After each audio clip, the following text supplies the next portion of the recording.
Greetings, my excellent friend. Welcome to Most Excellent Adventure to Heavy Metal History.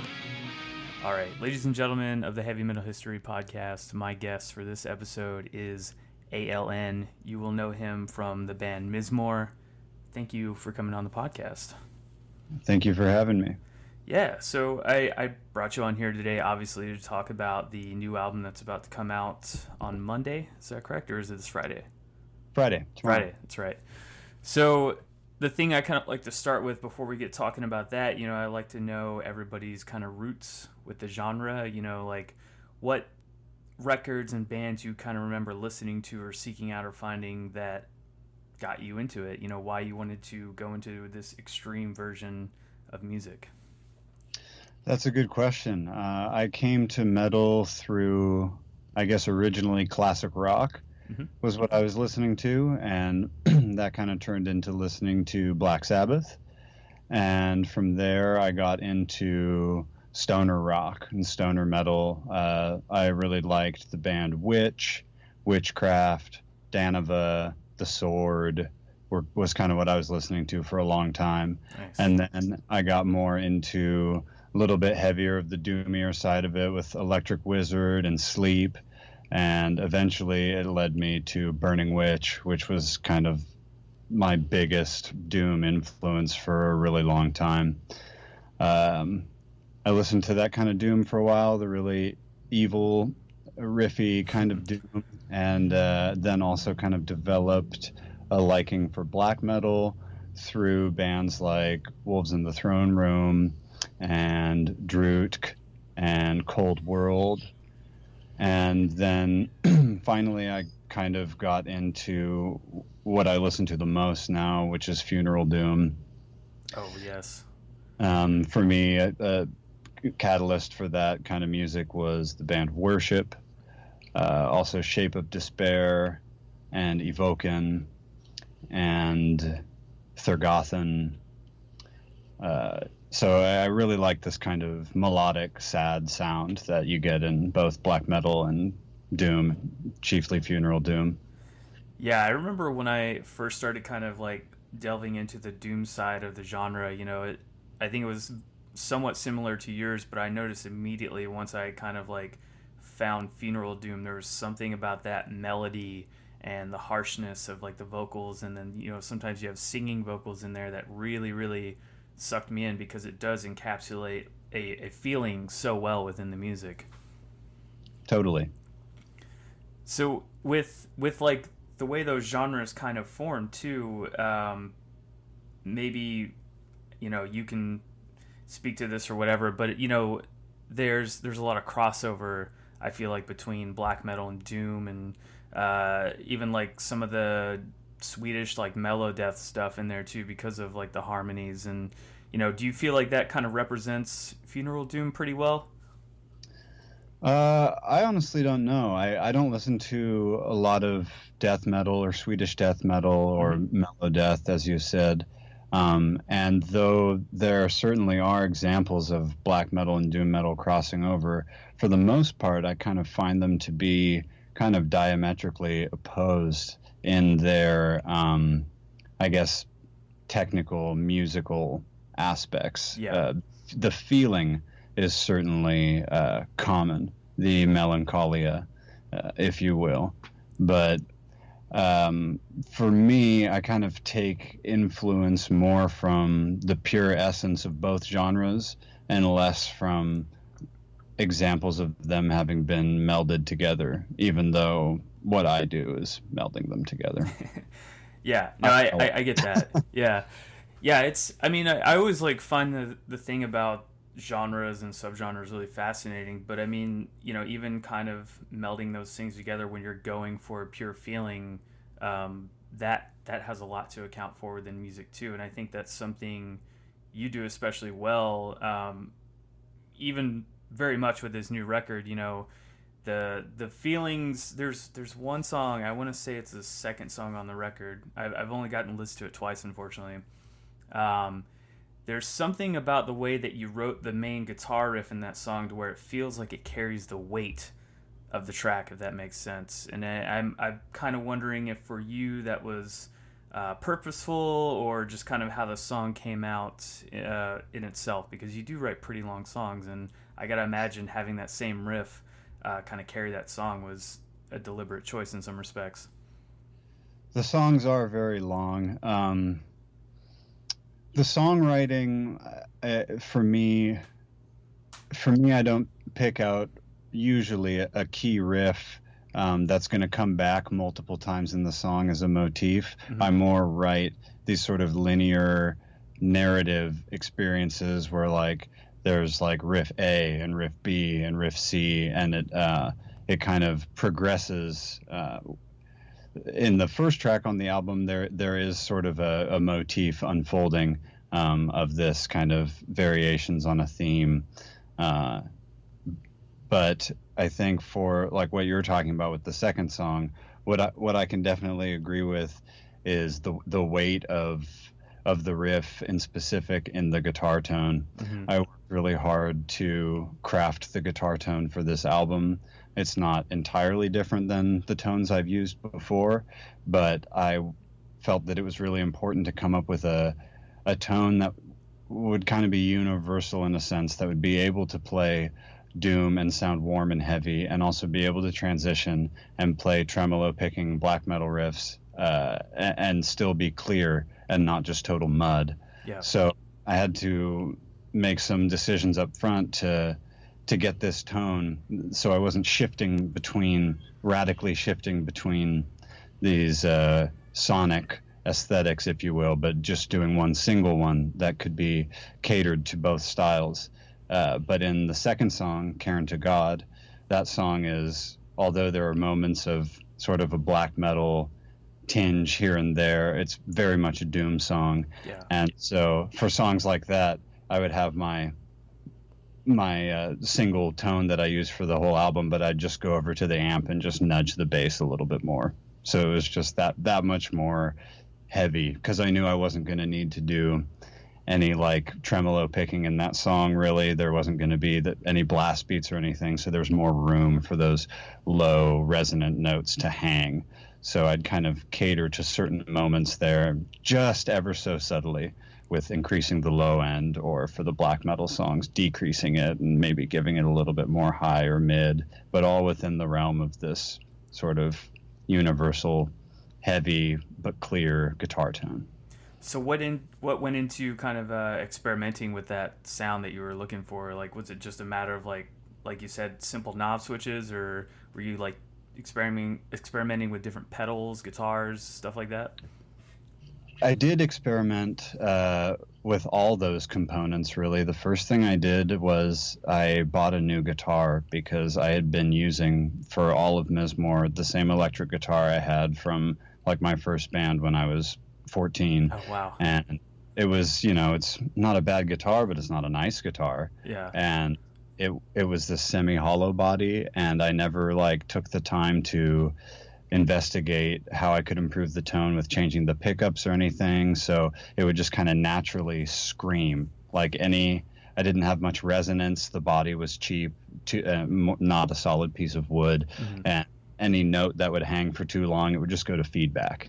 And so I just accepted that and made a lot of albums and played a lot of shows that way, but then realized that I really want to buy a nice piece of resonant wood to develop a guitar tone from. So I did that, and I experimented with other pedals, but I ended up going back to my main pedal, which was interesting, but worth it, to see what else is out there, and realize that my bass Big Muff is just really the only distortion pedal that does it for me. Yeah. But a huge component of how I was able to clear up my sound came from getting my amp worked on, to make decisions with the capacitors and resistors, the tubes, to enable it to handle more low end and more of what I'm jamming into it from my signal. So I had it repaired and tuned up to kind of clean up and tighten up its ability to handle what I was throwing at it. And even then I had to deal with some certain noise issues that, there's just lots of little things in the recording process that before you even throw up a mic and press record, you want to isolate all these little sounds you're hearing and make sure you've got it good to go. And so I took a lot of care to do things like that. Yeah, it seems like you did like a ton of research, not into just the instrument, but like everything else involved with the guitar to make sure that whatever you were going to do next sounds, exactly what you're trying to go for. So with that, did you ever come across a point in time where you were just kind of like a little I guess frustrated with it because maybe it wasn't going a certain way, or did everything kind of work out pretty well like once you started experimenting with that? I definitely had some frustrations. It took me a while to get the room that I was going to record in to sound okay with sound insulation and deadening and whatnot to kind of treat the room. That took a while and took a lot of money and effort. But it's important to me to be able to record my own music because it's just part of my process. The way in which I write, I just don't want to be under pressure, time pressure and budget pressure to be in a studio on someone else's watch and to make sure that it all happens just right and that's the end of it. I want to be able to take my time and experiment and, let the songs do their thing naturally. So if I'm going to continue recording my own music, but I want it to sound more hi-fi, I have to figure out on my end before it goes to the mixing engineer and the mastering engineer what improvements I can make so they're getting the best quality stuff from me. So I really sought to up my game in all the regards. I learned how to tune my drums properly and eliminate comb filtering in them and treat the room and what I explained about the guitars and everything. And that was laborious for sure. The one thing that was really frustrating was the room that I was working in has dimmer lights, which radiate or reflect radio frequency interference, and it created this buzzing in my amp that I couldn't. Wow. And I tried to experiment with different grounding solutions and filtering the power, and there were wires in the walls that couldn't be removed that were causing this background just hum all the time. So I had to ultimately, a ground lift helped a little bit, but I had to keep my fingers on the strings at all time and face a certain direction and capture the guitar parts that way. Wow. That was really frustrating. Yeah, but I can imagine, especially. I got through the other side and I'm happy with the end product, but Yeah. there was definitely lots of little moments where, God damn it, Hey, at least you're conscious of that stuff, so that way it doesn't like get in the final product. Because especially recording everything on your own, you have to kind of really be aware of all those little ins and outs and sounds coming in through the process there. Man, that's so crazy. How did you end up finding out like what was causing it? I just did a bunch of research. I was troubleshooting and like took care of every possible issue it could be, and then realized that through research that dimmer lights are notorious for this problem. And since I had covered every other base, it was clear that it was just that. But I had nowhere else to go, so yeah. I made do. So, being one of those guys that is a multi-instrumentalist, what kind of drew you to want to be able to do that? Learning guitar and drums, bass, everything. Was it just a need to create the sound all on your own, or was it something that kind of came naturally to be able to play all those different instruments? Kind of a little bit of both. I definitely learned those instruments from a young age. I was born into a musical family and was able to learn from my family members before taking professional lessons for a little while and then, starting bands. But playing drums is my first instrument, and that's definitely just in and of itself a really cathartic experience to just be able to pound on the drums and improvise and just let it out. But definitely like guitar playing and bass playing didn't come as naturally to me, and I had to work on those, and I really sought to improve on those for the sole purpose of being able to write melodies and riffs, because I have just always felt deep inside that I need to express myself artistically. So drums is just like fun no matter what, but the other instruments for me are definitely tools that I learned how to use so that I could get shit out. Yeah. So what do you think it was about metal specifically that you kind of decided, like, yeah, this is speaking to me, you know, this is what I feel inside that I want to express artistically, and it's this genre of music. Like, why do you think you kind of got drawn to that?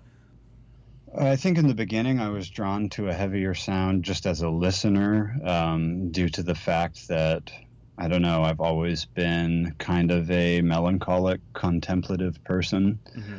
And when I was a late teen and a young adult, like many, I started to struggle with depression and obsessive thinking and anxiety and other mental illnesses, if you will. Yeah.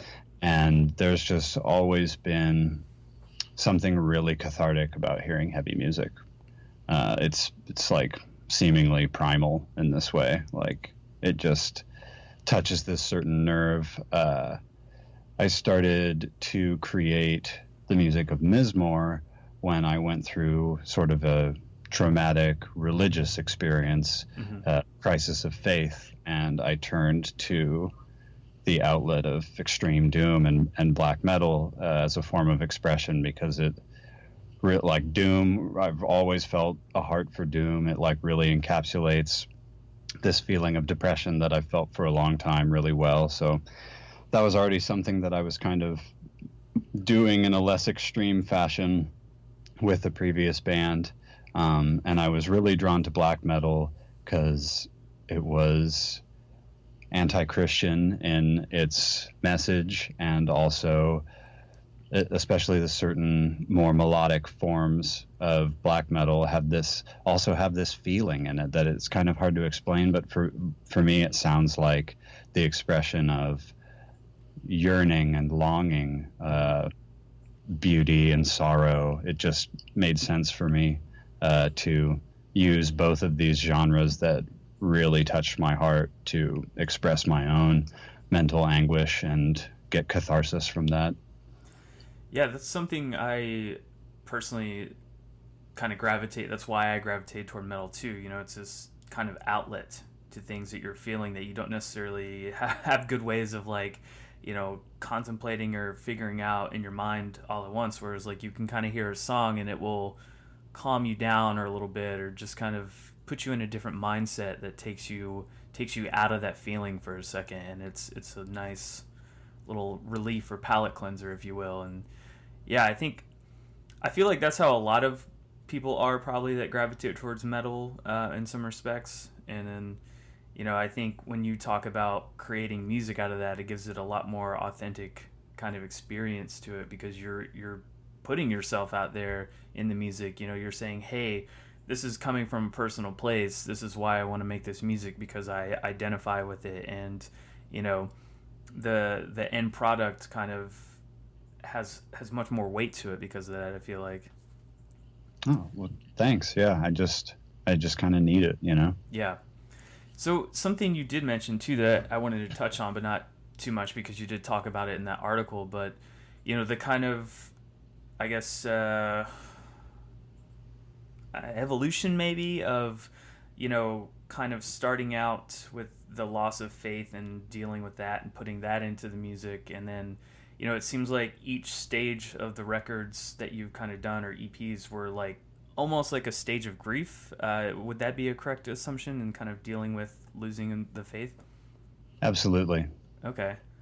So then what I'm wondering with Cairn, where is that current cycle for you? Because it does feel like you're kind of in this acceptance phase. Hopefully I'm not making an assumption there, but that's kind of what it feels like. No, you're very perceptive. That's exactly what's going on, more or less. I feel like there are some elements of summarization in Cairn just to express the overall point. Mm-hmm. But I think that it is different from my other records in that it is much more in the vein of acceptance and healing and moving on. Although thematically it's heavy and oftentimes grim, at the end of the day, it does have a positive, life-affirming message. And whereas my last full-length Yod kind of hinted at the fact that there could be hope, the overall feeling, I think, for most listeners is dread. And so I think that Karen is different because it expresses how one can move on after putting to death the idea of God and accepting life for what it is, putting to death the temptation to kill oneself without ultimate meaning in your life, and moving forward, and what that moving forward could look like, how one could define their life now with meaning that they've ascribed, meaning that's based in personal experiences and things that are true, and not something that's inherently false, like religion and the idea of God. And I've even started to formulate, like in the last lines of the song, what specifically for me are certain things that are meaningful, that keep me alive. Like relationships to loved ones, and even just this musical outlet in general. Music and loved ones and humor are all things that keep me alive.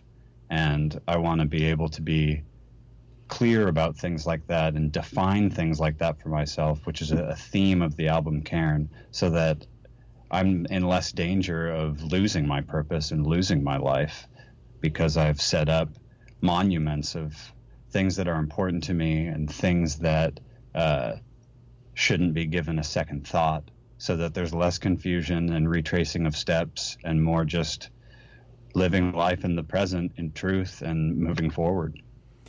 Do you feel like that some of religion and the inherent problems with it is like that kind of state of repression that comes along with it, where it's like, if you don't have God, you're not a good person, or if you don't have God, you can't do this, like that sense of morality that kind of comes with it? Because I feel like that's some people's problems with it, maybe. I haven't been religious in so long, so I don't even really remember a lot of it. But I live in the South, so the thing that I kind of struggle with is, like, people tell me I'm not a moral person because I don't believe in God, and I feel like that's inherently false. Like, I can be a good person and not have to believe in that. I mean, do you feel the same way about that?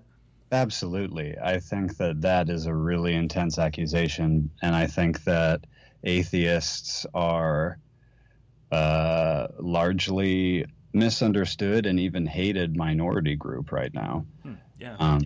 And to be an atheist doesn't mean that you have no moral compass and that everything is meaningless and so on and so forth. I think that religion has many problems, but I think at the end of the day, it becomes a harmful idea when these beliefs and secondary beliefs and tertiary beliefs per each religion ripple out to affect the innocent people of the world, whereby a certain religion's idea of how they are to treat women and homosexuals and people of other races and religions is, outdated and outright wrong. And then political decisions are made from this, and relationships and families are broken apart because of this. And it's like, in one sense, I want to say, you're religious, that's cool, whatever, like believe in magic, like whatever. But honestly, it's not a harmless thing. It often has really serious implications, and in that sense becomes immoral, because then you're hurting other people with your beliefs. So I think that it's absolutely possible to be a moral atheist, and that actually most of our morals that we all agree on as humans don't in fact derive from religion. Religious people just think that they do. Yeah, I agree. Because, like, even kind of speaking thematically, to your records, you kind of mentioned too where you were struggling with kind of accepting that and getting out of it, were there any changes you kind of noticed? Basically, like, when you kind of had that catharsis of, dang, I don't believe in this anymore, did you kind of like start changing your mindset with other things in your life? Yeah, I did. It was a really slow process. But one thing I was really relieved about, to tie it into what we just talked about, was as a Christian, and lots of denominations of Christianity are different. I myself am the type of person, just in my personality, where I really did take the Bible literally. Okay. I didn't want some form of weakened, adapted to the modern age version of the scriptures. I thought, like, no, like, that's just people being soft on their beliefs. We need to believe what is written here and take this seriously. And so it was something that I always struggled with, because in the real world, in my life experiences, I could tell that being homosexual was not a sin. But as a Christian, it was my impression that, based on scripture, I was to hold this in regard as sinful. Yeah. So there was always a cognitive dissonance for me there. And I never fully bought into that. I always thought that was a really unfortunate part about the religion that I struggled to accept, but that I had to accept it. Yeah. And now that I'm so far away from having been a Christian, I feel the relief of, like, oh, there's no pressure to have that opinion anymore. Like, I think a lot of Christians are starting to come around and agree that, like, that's something that needs to be adapted. Yeah. Which pokes holes in the scriptures and is a whole separate can of worms to open. Yeah. But I just remember feeling it didn't cause me to treat anyone differently, because I never treated anyone hatefully. Sure. But I felt so relieved that I was allowed to believe that this was not a sin now, as an example. Okay. Yeah, that's kind of always the thing that I've wondered, because I've seen it both ways too, where people, like, are super dogmatic and they don't really know how to break out of that cycle. So I think it takes a lot of discipline and self-reflection, which you obviously have done. And, I think you've used it in the music, and you've used it in your personal life to such a great degree that it's very apparent that, it was something that was very hard for you to get through.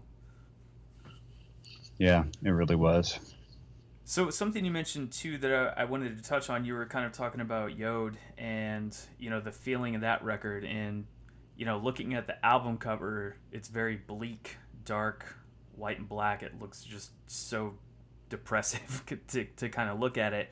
And, if you look at the album cover for Karen, it's very yellow and bright. It's like, a sun is just starting to kind of come up here. And even though that death looking thing on the pyramid is still kind of scary, and the guys in the middle, it seems very purposeful. So what did you kind of go to decide with the album art there, the shift in color? That's a good question. I was excited to use color for the first time. Really never used it before. Excuse me. You're good. All my other albums have been black and white or gray shade, or like maybe an overtone of brown, but very just shades. And I sought out to work with Mariusz Lewandowski, the painter, because I really liked on Yod using Zdzislaw Baczynski's work. That was an honor to license it and be able to use it. And I think his, like, scary and surreal vibe is perfect for my music. But what I don't get from licensing a dead artist's work is any sort of personal touch that ties into my themes. Yeah. And so Mariusz is a modern Polish surrealist that is very inspired by Baczynski. And when I see his work, it looks very similar to me. And so I had the idea that it would kind of be the marriage of the two ideas. I could have my cake and eat it too if I could get this guy to have a commissioned piece done for the Mizmor album. So I didn't tell him to use any specific colors or anything. I just described like the desert setting and what the album was about, and he just painted what I told. Like, he just interpreted that and really did a quite accurate interpretation of the lyrics in visual form. And I think it's cool that you infer that the sunshine kind of brings about a more hopeful element, because that's certainly true. However, in my mind, it was more to the effect of expressing a hostile, harsh, hot desert landscape. And you really couldn't do that with grays and blues and this like sad northwestern rainy sort of thing that I'm already caught up in. So it's like, we gotta paint this desert was really, I think, the prime focus. But even though that is like sweltering heat is insanely uncomfortable, just seeing the warm colors like that, it's cool to hear from you, can already kind of set the stage that like maybe there's something more hopeful in this album just because it's in color. Yeah. That's cool. Yeah, it's I always think that album art is just as important as the music, within it, because it's a whole package there. So, you kind of have to think that, well, there's some element of the music that went into this, and it's cool hearing, how you tied it in and how he kind of ran with it, and it was like a whole like you said, marriage of the ideals. And I think when you kind of have to take into account where the music's going to go and the whole package deal of everything, you can't let the album art be an afterthought. Right. Yeah. I think he did a good job of depicting it specifically while still leaving room for ambiguity, for someone to wonder, oh, like, this is intriguing, I wonder what this is about, how mysterious looking, but not just be, totally abstract. So it's still very much central to all my themes. And in fact, when you see the full album, the back cover too, it's all one big piece. And the back cover has a cairn on it. And you see on the front cover the little figure standing before the robed figure that's holding the pyramid. And to me, this is a very, very good interpretation of the second song, Cairn to God, where this cloaked figure is on fire, presumably God, and he's holding this electrified prism, which is a symbol for superstition and deification of the natural world. And there's just a lot of really powerful stuff in there for me. But at the same time, I think you could know nothing about the album and just be like, what the fuck is that? Yeah, that's why I thought it was interesting when I told you what I kind of perceived from it. And I was like, oh, well, I guess I'm curious now to hear what other people tell you when they look at it, because it's very striking. I think it works well with the music and everything too. So yeah, it was cool you got to tap him for that. Yeah, I was really honored and excited to work with him. He's a master. So let's talk about the more musical aspects of the record a little bit now. When did you kind of start writing for this record? Are you one of those guys that just like always writing, or did you kind of, like you mentioned earlier, have to figure out the sound you were looking for and then start writing and just kind of piece stuff together a little bit at a time? I am definitely not a person that's always writing. Okay. And I really only seek to start the writing process and the sound searching process once an idea and an emotion has bubbled up in me so intensely that I can't hold it in anymore and I have to express it. Wow. So I really don't seek to write music for Mizmor. I just use it as an outlet, like a journal, whenever I need to. And I began starting to write Cairn. Probably I did most of the writing about a year ago.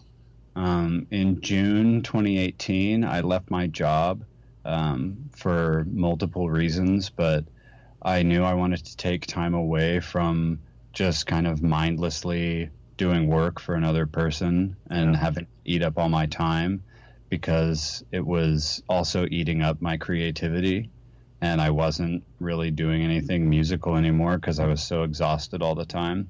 And I just came to the conclusion that it wasn't worth it for me. So I quit, and Mizmor did a couple festivals that I wanted to focus on, and I took a little bit of time off, and then all of a sudden I just like it just welled up, and I had like a spree kind of writing, because I was feeling really frustrated and whatnot, but I wasn't quite able to articulate myself for a while. It kind of had to come naturally. So I did most of the writing from August into September, October, where writing for me starts on the acoustic guitar, just playing melodies, and I'll craft songs from there, still all on the acoustic, and pretty much entirely plan them out in that format. And then once I've ruminated enough on the melodies and what I'm feeling, I'm eventually able to articulate myself in lyrics and whatnot. But that was a struggle this time around. The last thing I released was called This Unabating Wakefulness. It was a single that came out last year, and that song is about insomnia and anxiety specifically, but metaphorically it's about lingering on, living this waking life that seems never ending, especially through the lens of there being no ultimate meaning or purpose.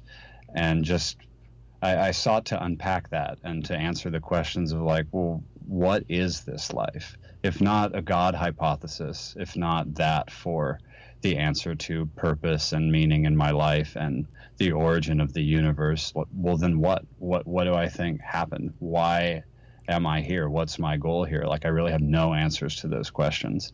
And so that single was kind of already touching on that. And I wanted to expand on this idea, and I was feeling like my life was so completely absurd.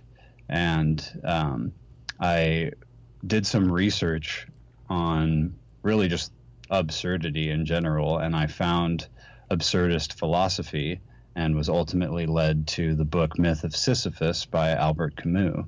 And that book I got from the library, and I devoured it. It took the words out of my mouth that I didn't know I had. It was like, I felt like I was in shock reading it. Like, this is exactly how I feel, to the T. And Camus' central idea in this book is that the premise of life, which is mankind continually seeking meaning in a world that's inherently devoid of ultimate meaning, is completely absurd.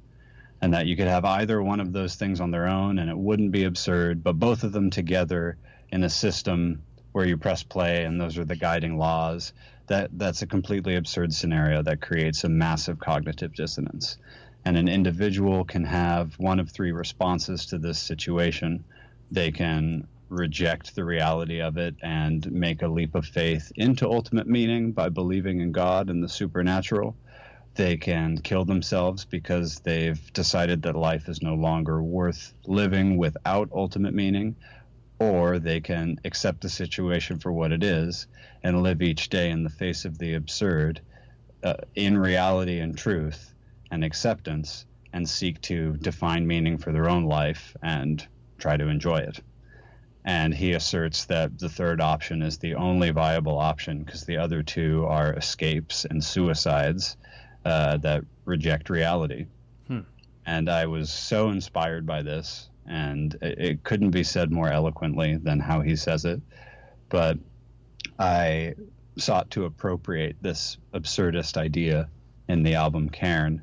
The Desert of Absurdity is also a Camus reference, and I placed the individual, which is me, in the desert, and then came up with the idea of erecting giant monuments, which are the cairns, stacks of rocks, memorials to the death of these other two options that are completely worthless, which is belief in God and suicide, so that I could find my way in the desert forward without confusedly returning to these places and forgetting or second guessing that I'd been there before, or that there was something to be had there.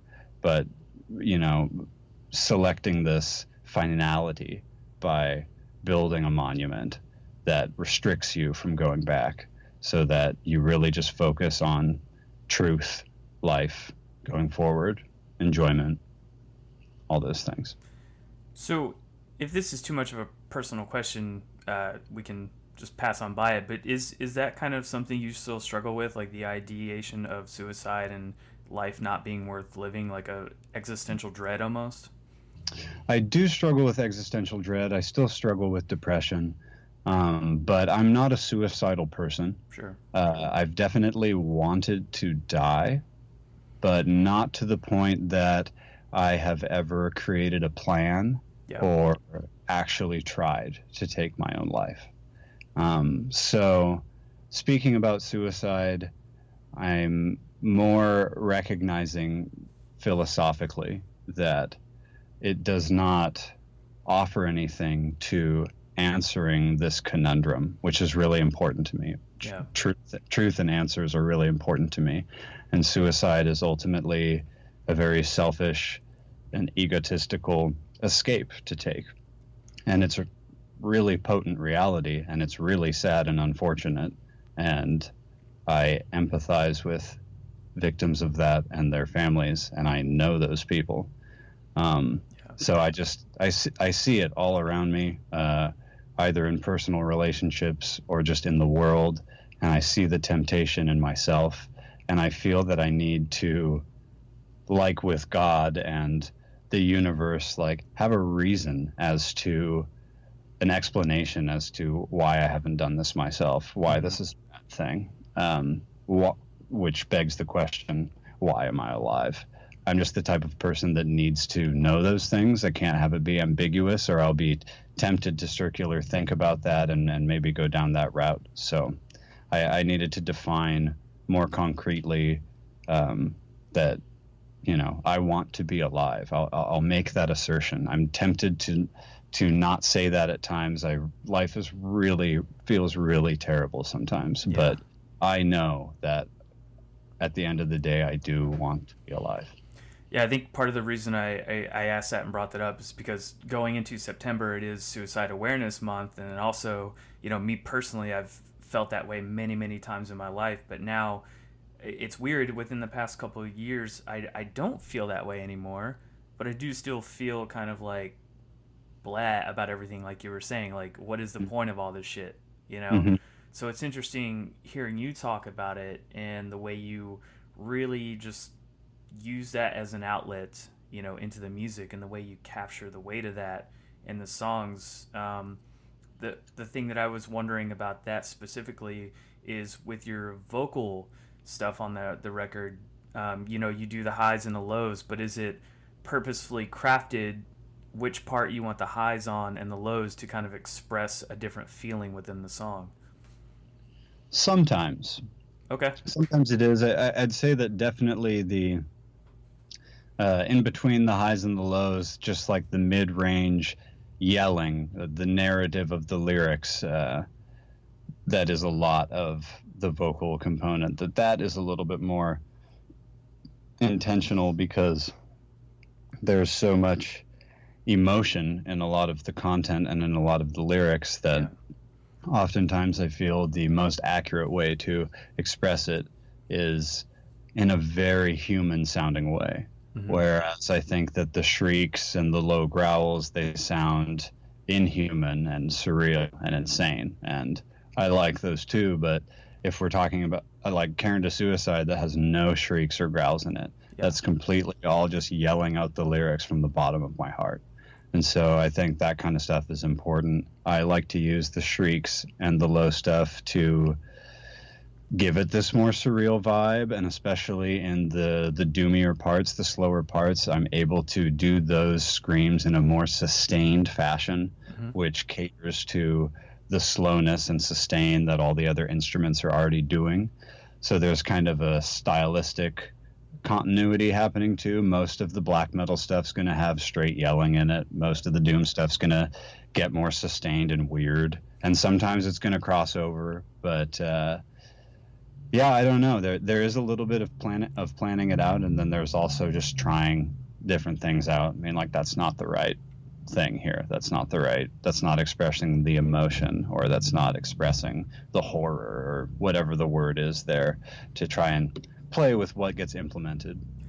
Do you ever worry about being, too personal with everything in the music, like the lyrics and, what everything is about?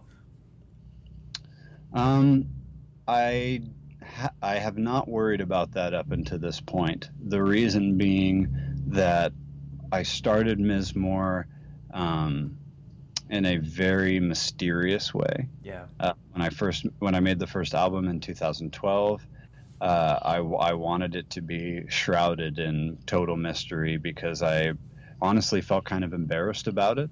I was still technically a Christian at that point, and that album, which is self-titled, of just the band name, which means psalm, really were prayers. They're addressed to God from the bottom of my heart, that are just confused, bewildered, painful, lamenting, bitter cries to the Lord. And there are psalms in the Bible that are like that, which is where I got the name from. So they really were still quite prayerful wrestlings. There was no I do not believe in God anymore. There was just, I'm failing to believe in God, and it makes me so sad, and I hope that you hear this, sort of thing. And in the metal community, it's overtly anti-Christian and satanic. Sure. And I, like most people that weren't brought up with religion, especially those in the metal scene, have already answered that question for themselves a long time ago. And an adult that's still struggling with that is like, what the fuck's going on there? Like, aren't you a smart person that's figured this out, So I felt kind of embarrassed about the subject matter. I just didn't know that people would relate to it, but I knew that they would maybe like the sound of it. So there was no lyrics printed, there was really no nothing, just like the sounds. But as the project has evolved and I've gotten further and further away from my Christian beliefs, and now I'm an atheist, I feel much more confident in my stance and being clear about it. And that has slowly evolved. And a huge part of that has been talking with people at shows or via email that have had similar experiences and feel traumatized by religion. They feel that they've escaped or survived religion. And those conversations have been really life-giving. I know to me, maybe to them as well, I would hope. But in addition to being an important experience, it also let me know that there were people like me all around, and still thinking about it, and in the metal community too. And instead of hiding behind a veil, I've become a lot more inspired by folks in the mainstream that are atheists, that are really clearly talking about their stances. That, folks like Dawkins and Krauss and Sam Harris going around and speaking on the matter, debating on the matter, writing books on the matter, and it made me realize that I don't want to just have this closeted disbelief in God or unbelief, or this closeted form of atheism. That I really do think that the idea of God and belief in God and religion as a whole is ultimately harmful, and that our world and the people in the world would be better off if it dissolved, and that I could maybe even be a part of that, even a very small part of that. And so these conversations with folks opened my eyes to the fact that I really do want to be more clear and even more missional about what I'm saying, because folks identify with my story, and that's been really, really powerful to me. Yeah. And so maybe I get too personal, I don't know, but right now I'm still ramping up the personality of it in a way.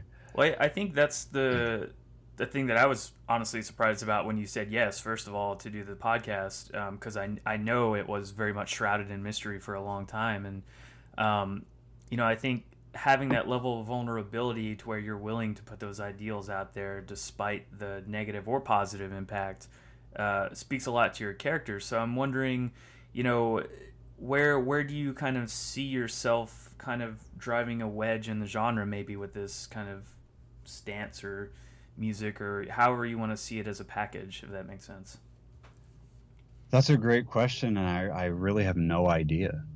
Yeah. I'm just doing what I'm doing right now, and I don't know if it'll affect the genre, if it'll affect metal. I'm really more interested in folks being able to get out of bad situations they were indoctrinated into. Mm-hmm. And I could probably stand to do more research on, what charities and organizations exist out there for survivors of religion, what resources there are for people that feel like they can't get out. I want to look into that more, and be able to contribute to that in the future, I suppose. All I can do is just, like you said, be totally honest and totally vulnerable about what's happened in my life.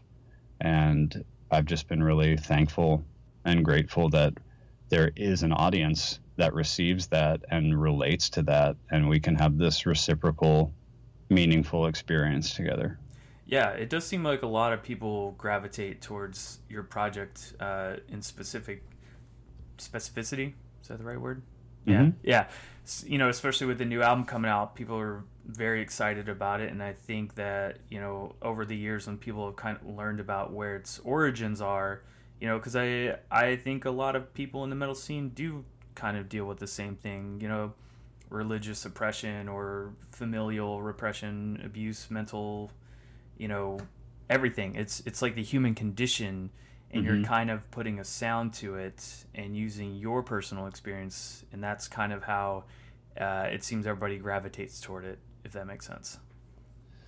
It does, and I think it's all you can do. I think that a lot of people have a tough exterior, and if you don't make yourself available via vulnerability, there's no opportunity for conversation. Mm-hmm. There's no opportunity for growth and relation and understanding. And I guess I'm just kind of experimenting with being as open as I can about this because I think it's important. Yeah, I agree. I think it is very important. Music that has a message is so much more impactful than, no offense to Cannibal Corpse, but how many times are you going to write about zombies or murder? It's Cannibal Corpse. But, I think that for me personally goes a lot longer of a way with authenticity than, not that I don't love Cannibal Corpse, guys. Yeah. But anyways, the I don't want to take up too much more of your time. So the last thing I kind of want to talk to you about and touch on here is your recording process. Because you do all the instruments, how do you undertake that massive amount of work? Because I have to assume it's a lot. Yeah, the recording process has kind of evolved for me over the years too.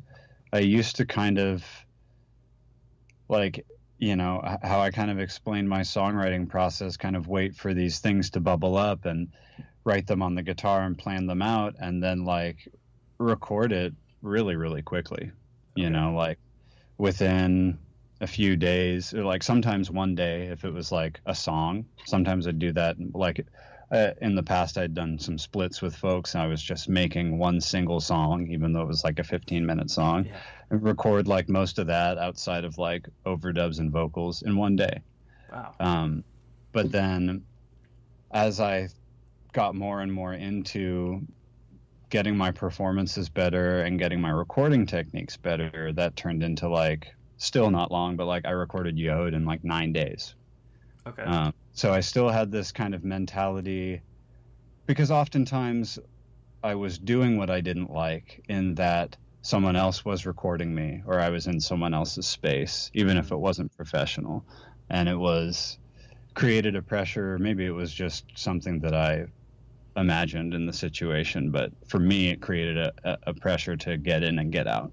And also this maybe false idea that like it would be more special if it was committed to form in a quicker way. Like this is just how it came out and it's done, sort of thing. Yeah. That was kind of more the vibe at first. But like Yod was recorded in 9 days, and I took about 3 months to record Karen. Oh, wow. So they're very different in that regard. Also, the entirety of the rest of the discography was recorded in 16-bit audio, and Karen was recorded in 24-bit audio.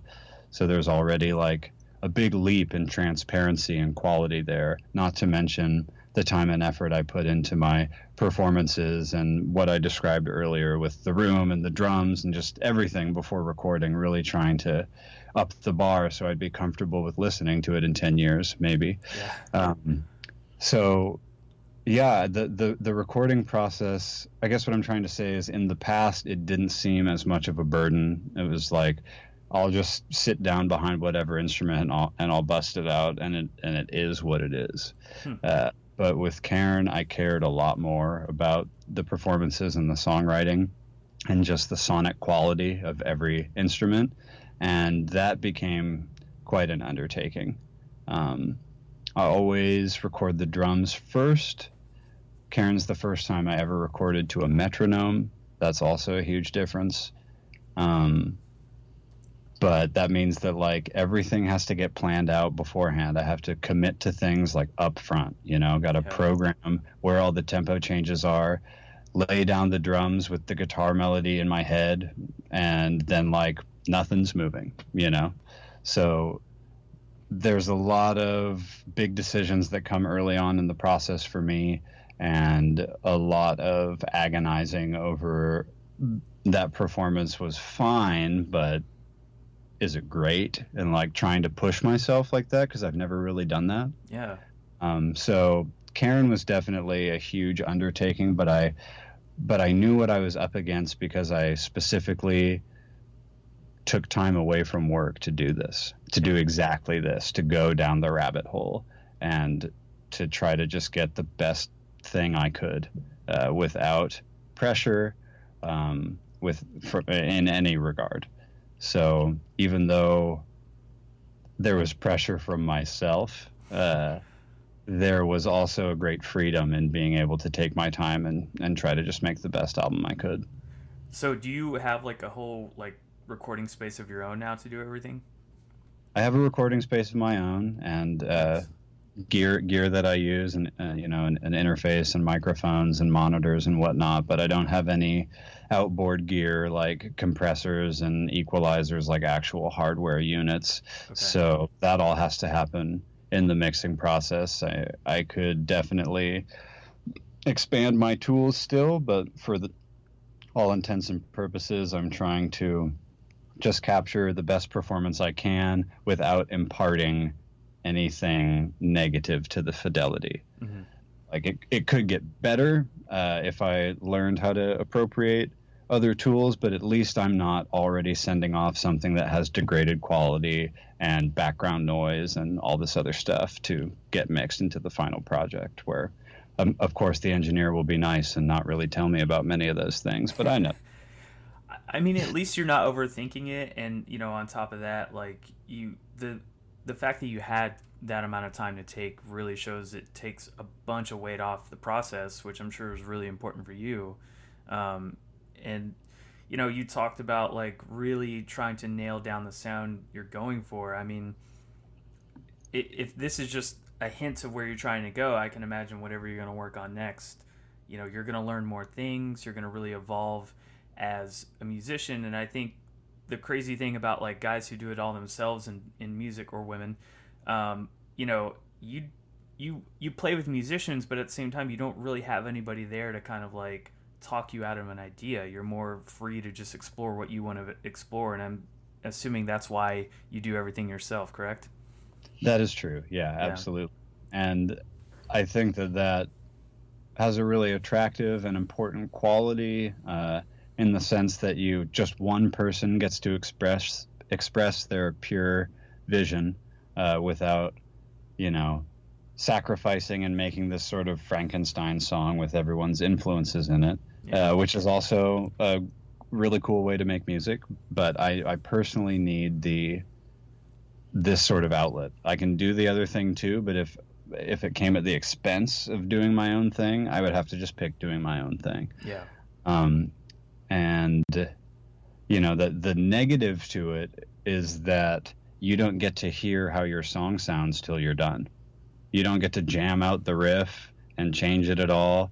You like have to envision the final product and be like, how do I get there? And then at the end, hope that you love it. So that's the one shitty part about it, but it's also kind of exciting. Yeah. It sounds like very jazz freeform in a way, because you don't know what you're going to get out of it. Yeah.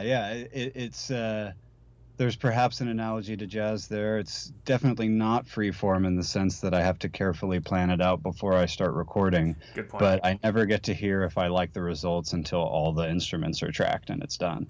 So was there a case? And it's too late to scratch it. Oh, okay. Yeah, I was going to say, was there a case where you're like, well, shit, I don't like this. What do I do? No, I'm not the type. I don't know why. It just probably I could improve if I did implement this kind of thing. But I'm not the type of artist to demo out, to do rough drafts and scratch recordings and then go back and do it again. Yeah. I'll definitely, you know, like do some alternate performances of like a guitar lead or like whatever, vocals, usually lead instruments. But the song does not change like after the drums go down. It's like that is the song, and if it sucks, like I guess I'll just hear about it in a year when it comes out. That's incredible, man. Like that's one thing I just admire so much about artists that do everything themselves in the band, because it's such a load of work, and playing all those instruments, writing all those instruments, it's amazing. Congratulations on the album. Thank you. Comes out tomorrow. I can see that people are really stoked about it, so I hope it goes over well with the rest of the community as well. Right on. Thanks, Destin. Yeah. Be excellent to each other and